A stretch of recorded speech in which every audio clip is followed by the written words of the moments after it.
ইংরেজি part of স্পিচের গুরুত্ব অনেক বেশি, কারণ পার্ট অফ স্পিচ না চিনলে কোনটা নাউন, কোনটা ভার্ব, কোনটা অ্যাডজেক্টিভ, কোনটা অ্যাডভার্ব এগুলো আমরা চিনতে পারবো না। তাই আমাদেরকে পার্ট অফ স্পিচ সম্পর্কে বেসিক ধারণা অর্জন করতে হবে। চলো আজকের ক্লাসে আমরা পার্ট অফ স্পিচ সম্পর্কে একটি বেসিক ধারণা অর্জন করি শর্টকাটে।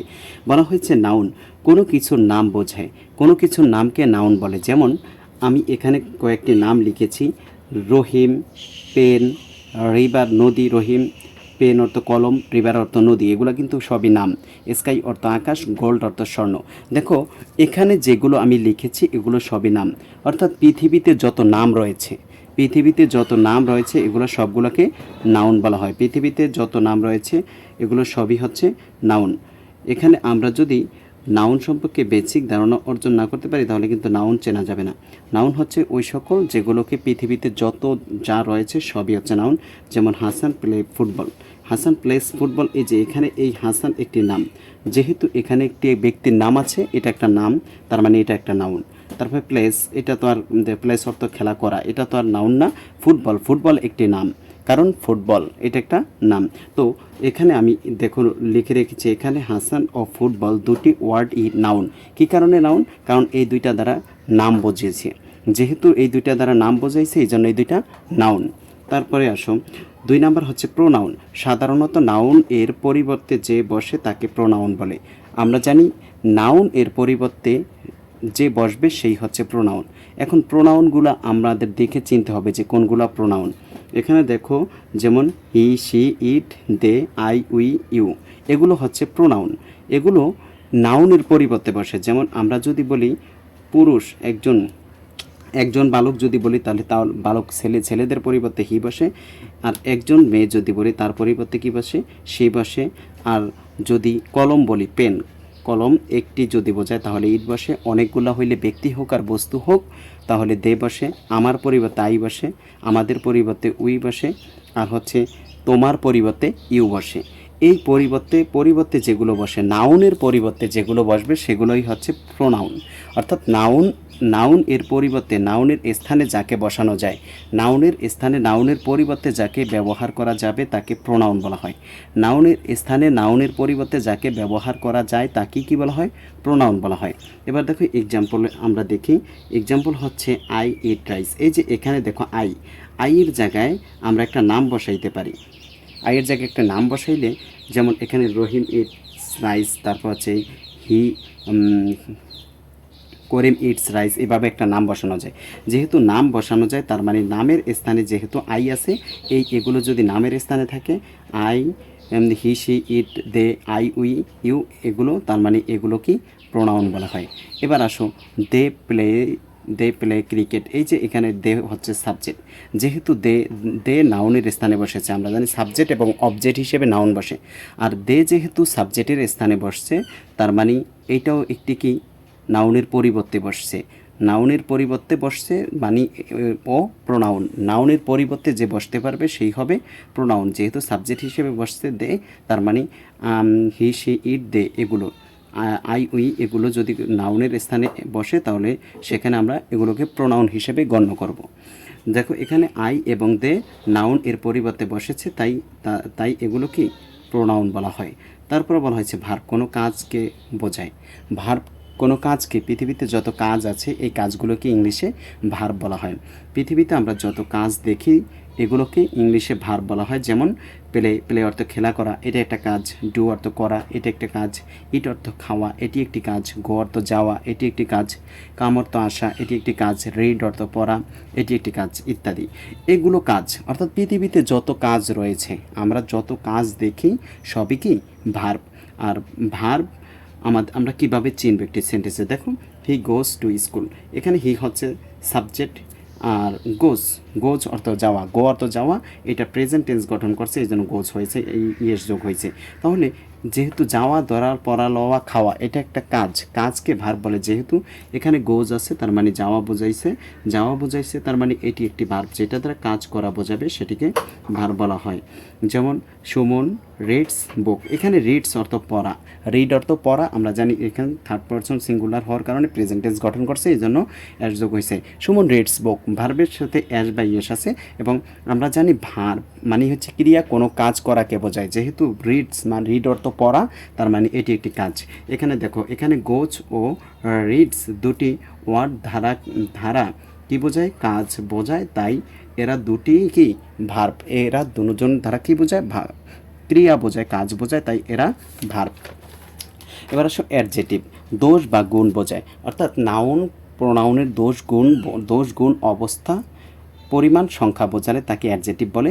নাউন প্রোনাউনের দোষ গুণ অবস্থা সংখ্যা পরিমাণ, এখানে অতটা বিস্তারিত আলোচনা না, এটা সংক্ষেপে দোষ বা গুণ বোঝালে তাকে অ্যাডজেটিভ বলে। যেমন গুড অর্থ ভালো, এটা একটা নাউনের গুণ প্রকাশ করছে। আমি যদি বলি লোকটা কেমন, কেমন দ্বারা প্রশ্ন করলে যে উত্তরটা পাওয়া যাবে সেটাই অ্যাডজেটিভ। দেখো আমি যদি বলি লোকটা কেমন, তুমি বলবা যে অনেস্ট, সৎ। তারপরে বললাম যে লোকটা কেমন, তুমি বললা যে লোকটা ব্যাড, ব্যাড অর্থ কি? খারাপ। তাহলে এটা একটা দোষ প্রকাশ করছে। আমি জিজ্ঞাসা করলাম লোকটা কেমন? হ্যাপি, সুখী। তাহলে আমি জিজ্ঞাসা করলাম লোকটা কেমন, বলল যে পুয়ার, গরিব। আমি জিজ্ঞাসা করলাম লোকটা কেমন? অনেস্ট, সৎ। অর্থাৎ কেমন দ্বারা প্রশ্ন করলে যেই উত্তরটা পাওয়া যাবে সেটাই হচ্ছে অ্যাডজেটিভ। অর্থাৎ নাউনের দোষ গুণ বোঝাবে, দোষ গুণ। গুড অর্থ ভালো, ব্যাড অর্থ খারাপ, হ্যাপি অর্থ সুখী, পুয়ার অর্থ গরিব, অনেস্ট অর্থ সৎ। এগুলো হচ্ছে কি? অ্যাডজেটিভ। এবার আসো, he is a very poor boy. এই যে পুয়ারটা, এখানে পুয়ার অর্থ আমি যদি জিজ্ঞাসা করি লোকটা কেমন, তুমি উত্তরে বলবা পুয়ার, তাহলে এই পুয়ারটা একটি অ্যাডজেটিভ। তারপরে বলছে ইউ আর অনেস্ট। আমি জিজ্ঞাসা করলাম লোকটা কেমন, তুমি বললা যে লোকটা সৎ। এই যে অনেস্ট অর্থ সৎ, তার মানে এই এই এই অনেস্ট এবং পুয়ার দ্বারা এই নাউন প্রোনাউনের দোষ গুণ বোঝাইছে। নাউন প্রোনাউনের দোষ গুণ বোঝানোর কারণে এখানে পুয়ার ও অনেস্ট ওয়ার্ড দুটি অ্যাডজেটিভ হয়েছে। কথা ক্লিয়ার? নাউন প্রোনাউন দোষ গুণ বোঝাইলে সেটা অ্যাডজেটিভ। এবার অ্যাডভার্ব, কীভাবে, কখন, কোথায় কাজটি হয় এমন বোঝায়। অর্থাৎ ক্রিয়াটি কোথায়, কীভাবে, কেমনভাবে হয় এমন বোঝাইলে তাকে অ্যাডজেটিভ বলা হয়। যেমন আমি বললাম যে কয়েকটা অ্যাডজেটিভ সম্পর্কে আমরা পরিচয় নেই। ইয়েস্টারডে গতকাল, স্লোলি ধীরে ধীরে, নাইসলি সুন্দরভাবে, অলওয়েজ সব সময়, এগুলো হচ্ছে অ্যাডভার্ব। আরও আছে, এগুলো অ্যাডভার্ব। এবার দেখো, হি প্লেইড ক্রিকেট, তিনি ক্রিকেট খেলেছিলেন ইয়েস্টারডে গতকাল। এখানে দেখো কোথায়, কবে খেলেছে, কখন খেলেছে, কখন, কিভাবে, কখন তার মানে ইয়েস্টারডে, গতকাল, এটা একটা সময় বোঝাইছে। ইয়েস্টারডে গতকাল খেলেছে, অর্থাৎ এইটাকে আমরা অ্যাডভার্ব বলতে পারি। তারপর আসো, he drives the car slowly, সে কীভাবে গাড়ি চালায়। তুমি ভার্বকে প্রশ্ন করো কীভাবে গাড়ি চালায়, স্লোলি, ধীরে ধীরে। কোথায় কাজটি করে, কিভাবে করে, কোথায়, কখন, কোথায়, কিভাবে, কখন, কোথায়, কিভাবে, তার কিভাবে চালায় গাড়িটা। চালানোকে প্রশ্ন করো, সে গাড়িটা কীভাবে চালায়, স্লোলি, ধীরে ধীরে চালায়। তার মানে এই স্লোলি চালায় এটাই হচ্ছে একটি অ্যাডভার্ব। এখানে ইয়েস্টারডে ও স্লোলি দুটি অ্যাডভার্ব, কথা বুঝেছো? তারপরে বলা হয়েছে প্রেপোজিশন, দুটি সেন্টেন্স বা ওয়ার্ড এর মাঝে সম্পর্ক বোঝায়। দুটি সেন্টেন্স বা ওয়ার্ডের মাঝে সম্পর্ক বোঝালে তাকে প্রেপোজিশন বলা হয়। প্রেপোজিশন যেমন in, on, of, for, from ইত্যাদি। তবে এখানে একটি নোট মনে রাখবা যে প্রেপোজিশনটা মূলত নাউনের আগে বসে অন্য ওয়ার্ড এবং সেন্টেন্সের অন্য অংশের সাথে সম্পর্ক তৈরি করে। নাউন প্রোনাউনের পূর্বে বসে, প্রেপোজিশনটা মূলত নাউন প্রোনাউনের পূর্বে বসে অন্য ওয়ার্ডের সাথে, অন্য সেন্টেন্সের অন্য অংশের সাথে সম্পর্ক তৈরি করে, তাকে প্রেপোজিশন বলে। প্রেপোজিশনগুলো in, on, of, for, from ইত্যাদি আরও আছে, আমি অল্প কয়টা ব্যাখ্যা দিলাম। এবার দেখো, এখানে বলা হয়েছে the book is dash the table, বইটি কোথায়, এখানে অন দ্য টেবল, বইটি টেবলের উপরে। দ্য টেবল এটা হচ্ছে একটা নাউনের পূর্বে অন্য ওয়ার্ডের সাথে সম্পর্ক তৈরি করেছে, রিলেশন তৈরি করেছে কে, অন। তার মানে এখানে অন একটি প্রেপোজিশন, কথা বুঝেছি, এখানে অন একটি প্রেপোজিশন।